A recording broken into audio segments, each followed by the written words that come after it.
Dear William, greetings again in the name of our Lord Jesus Christ. How much would help towards the laptop? At the moment I fund you from my personal funds, as Michael and I did back in 2001 to 2003, and the small amount of royalties that I receive from my publications on Amazon. But I feel if I can represent the work you do to other Christians here and abroad, I would be happy to ask other believers to help fund such a work. I've slightly modified your reference to monergism as follows.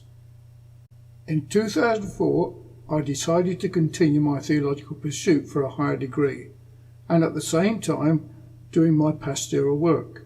It was during this year that my previous knowledge about monergistic teachings had been systematized and known in the United Kingdom as the doctrines of grace, all of which teach the sovereignty of God in respect to creation, salvation, and providence.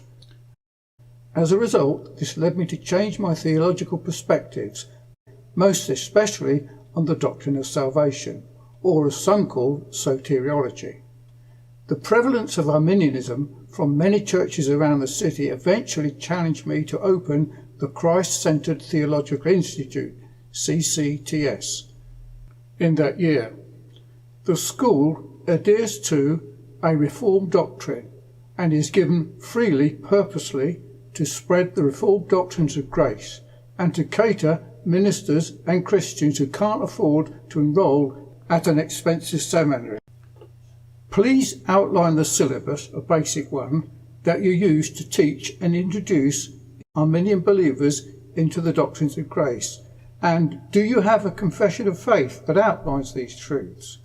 I did this back in 1973 in the UK, and when I returned from the Philippines in 2004, and came to the conclusion that the first London Particular Baptist Confession of 1646, second edition, was very good, and I refer this to people. Here is the comprehensive statement made by ministers back in 1646 in London. Here is the reference. As we have learned, all things work together for good to them that love God and are the called according to his purposes. Sincerely yours, David Clark, 26th of February 2021.